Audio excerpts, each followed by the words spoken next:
How does it feel to be like in a way you have become part of American cinema, of the history of American cinema, Really? and that doesn't mean that you're old, you're young, but it's true.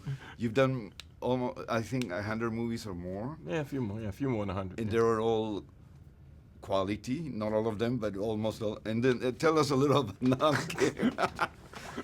Not everything can be great, you know. No, that's true. Yeah, I mean, everybody's got the hits and the misses, so it works out that way.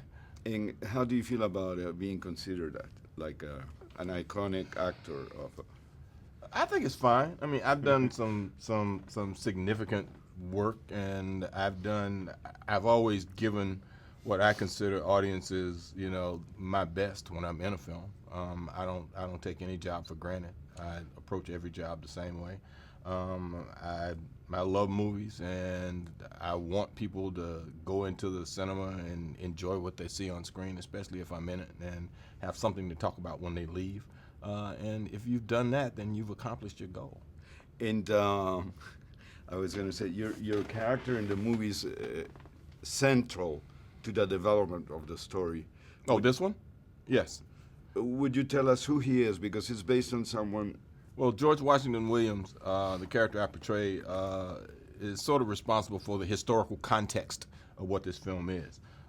He's there to expose what King Leopold is doing in the Congo, the profound effect that he's having on Africa, and the devastation that he's wreaking on the Congo in particular, being responsible for what historically we know as one of the largest holocausts ever perpetuated against the people on this planet.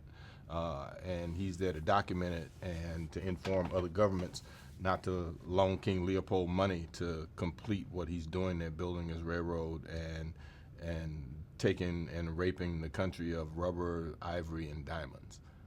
And that's my particular job there, to keep that